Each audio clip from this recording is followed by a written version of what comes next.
Netanyahu खुल के कह चुका है कि किसी मुसलमान मुल्क को एटमी ताकत नहीं रहने देंगे या बनने देंगे। डॉक्यूमेंटेड बात है ये। ईरान को उसने कहा था कि हम बनने नहीं देंगे, और पाकिस्तान को हमने किसी न किसी तरह तबाह करना है कि उसके पास ऑलरेडी है। हाथ फाड़ के नचा मेरा मूड बने।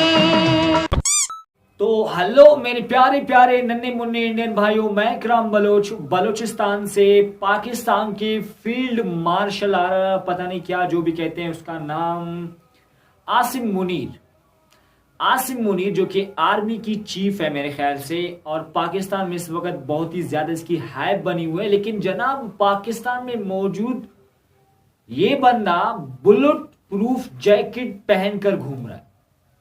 किसकी बात की डर है भाई? आपको किस बात की डर है? पूरा फौज है आपके पास, आपको किस बात की डर है? सबसे पहले इंडियन मेरे भाइयों वीडियो देखिए। अगर आपको वीडियो अच्छी लगी है तो चैनल को सब्सक्राइब करना, वीडियो को लाइक करना, ज्यादा से ज्यादा शेयर कीजिएगा। सबसे पहले आप वीडियो देखिए, उसके बाद हम आते हैं इसके ऊपर डिटेल से बात करते हैं। इंडिया की के उन्होंने 2:30 बजे फिर वही हरकत कर दी क्या कि जी नूर खान एयरबेस पे, शोरकोट एयरबेस पे, 2 एयरपोर्ट्स पे और सुन उन्होंने फिर अटैक किए उसी रात को, 6 और 7 की दरमियानी रात को। आसिम मुनीर एक मुल्क दुश्मन है। मैनू नोट बखा मेरा मूड बने। असीम मुनीर ने इस्लाम के साथ सबसे बड़ी गद्दारी की है। उम्मा की पीठ में उसने खंजर घोंपा है अमेरिका में जाके। मैनू नोट बखा मेरा मूड बने। कहंदी नार बनारी। डॉक्यूमेंटेड पॉलिसी है। नेतन्याहू खुल के कह चुका है कि किसी मुसलमान मुल्क को एटमी ताकत नहीं रहने देंगे या बनने देंगे। डॉक्यूमेंटेड बात है ये। ईरान को उसने कहा था कि हम बनने नहीं देंगे, और पाकिस्तान को हमने किसी न किसी तरह तबाह करना है कि उसके पास ऑलरेडी है। हाथ फाड़ के नचा मेरा मूड बने। एक कहावत तो आप सब लोगों ने जरूर सुनी होगी कि झूठ के पैर नहीं होते। हाँ भाई हाँ। सच को कितना ही दबाने की कोशिश की जाए, लेकिन सच जमीन फाड़ के आसमान चीर के बाहर आ ही जाता है।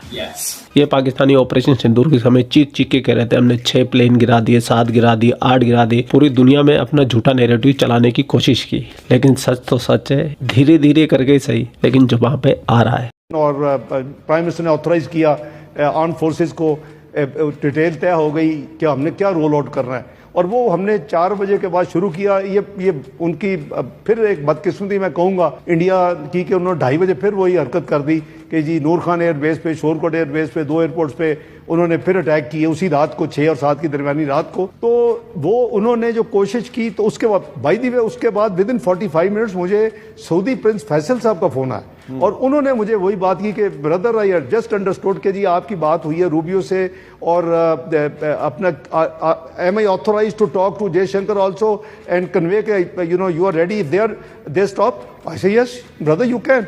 और उन्होंने मुझे वापस फोन भी किया। प्रिंस फैसल ने को 20-25 में फोन किया कि मैंने जयशंकर साहब को ये कह दिया।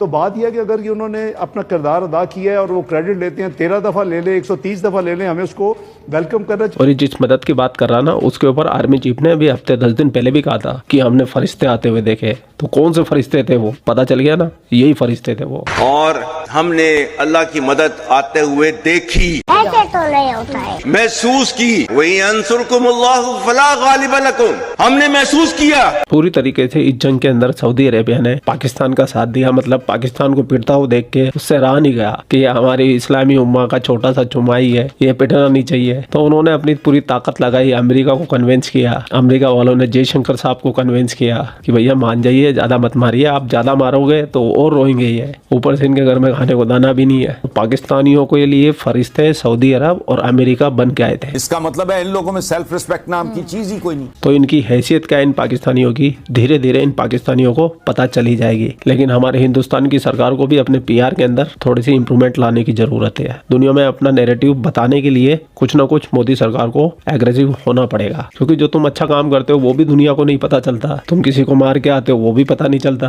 पता चलता लेकिन स्लो। अगर उसी वक्त कार्रवाई हो, पीआर टीम और पूरी दुनिया में प्रमोशन करे, प्रोपेगेंडा चलाए और बताए दुनिया को कि भारत का नैरेटिव क्या है, तो इन टटपिंजों की औकात है। 6 प्लेन, 7 प्लेन, 8 प्लेन, कुछ भी बोले जा रहे थे। खैर अब तो आसिम मुनीर की भी फटी पड़ी है, फट के फ्लावर हो रही है। जहाँ भी घूम रहा है बंदा, जहाँ भी घूम रहा है वहाँ पर बुलेट प्रूफ जैकेट के साथ जा रहा है। अभी लीबिया के अंदर गया, मैंने फोटो पोस्ट भी डाला था, वहाँ भी बुलेट प्रूफ जैकेट नीचे पहनी हुई है, उसके ऊपर अपनी ड्रेस पहनी हुई है। अपने GHQ के हेडक्वार्टर में मीटिंग कर रहा है, वहाँ भी बुलेट प्रूफ का शीशा लगा रखा है। इतनी फटी पड़ी है इनकी। आर्मी चीफ आजकल जहां भी जाते हैं बुलेट प्रूफ जैकेट, वेस्ट, जो भी आपने उसे कहना है, वो पहनते हैं। बनियान की तरह की होती है। जैकेट का मतलब ये नहीं होता कि जैकेट या कोई बड़ी मोटी, आजकल तो इतनी पतली भी वो होती है कि वो बिल्कुल कपड़े की तरह की होती है। आप ये स्वेटर जितनी मोटी या उससे भी कम मोटी बुलेट प्रूफ जो जैकेट्स है अच्छी बनी हुई वो होती हैं, जिनके अंदर से गोली जो है वो नहीं गुजरती। तो आजकल फील्ड मार्शल हर जगह तकरीबन वो पहन रहे हैं। बैरून मुल्क भी पहनी हुई थी। अभी उनको जब मेडल मिल रहा था सऊदी अरब में, तो किसी ने ये एनालिसिस किया हुआ है, जाहिर है किसी बड़े एक्सपर्ट बंदे ने किया होगा जिस तरीके से किया है।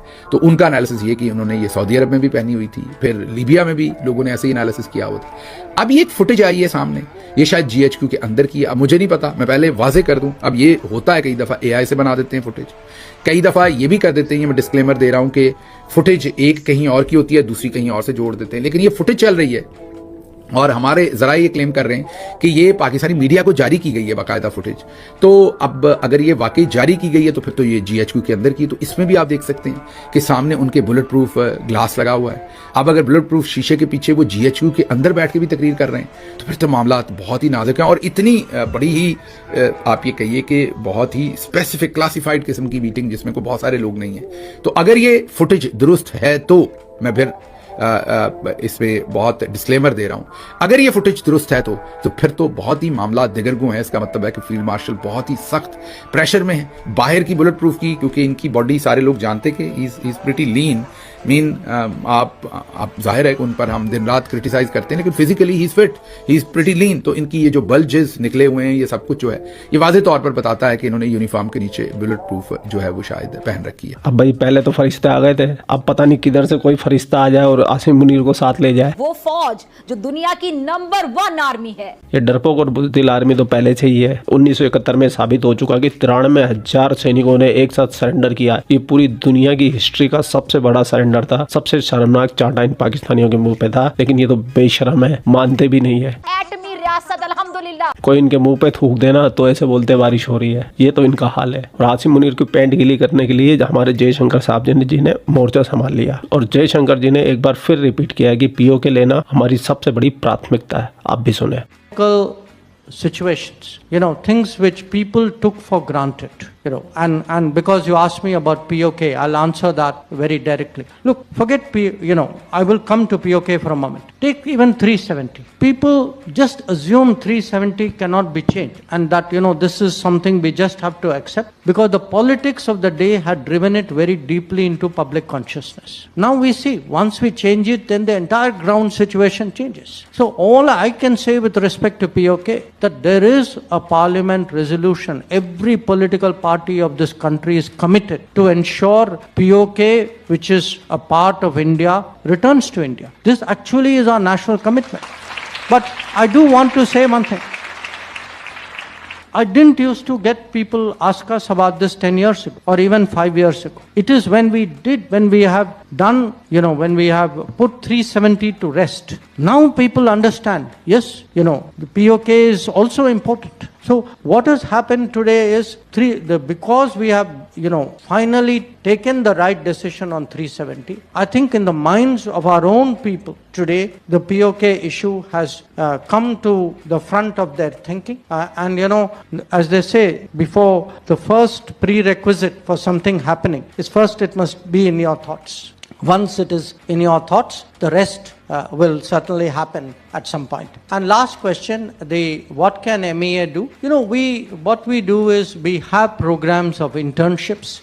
We try also in different ways to interact much more with campuses, to work with students, faculties.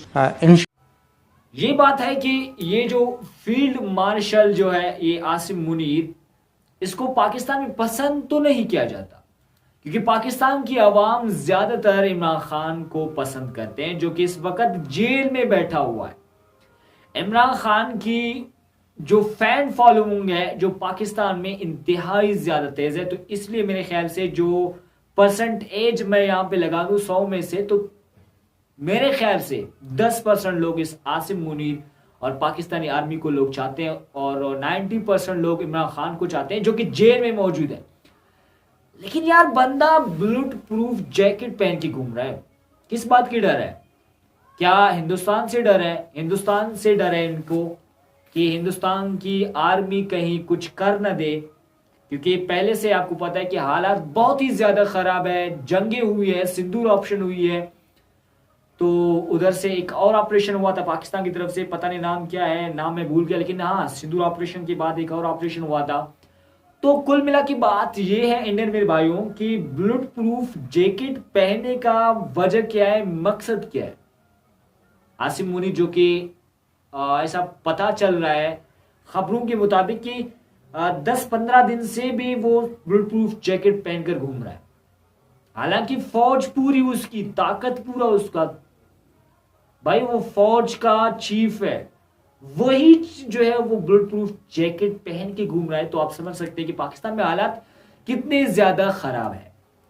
बाकी इंडियन मेरे भाइयों आपका क्या ख्याल है वो आप मुझे कमेंट सेक्शन में मुझे जरूर से बताना। वीडियो अच्छी लगी तो चैनल को करना सब्सक्राइब, वीडियो को लाइक करना, ज्यादा से ज्यादा शेयर कीजिएगा। पाकिस्तानियों की इस तरीके की हरकतें आपको दिखाते रहते हैं। बाकी जी आप मुझे इतना सिर्फ बता दी कि आखिर किस बात का डर है कि बुलेट प्रूफ जैकेट जनाब पहन के पाकिस्तान में घूम रहा है, पाकिस्तान की चीफ है, समझ से बाहर।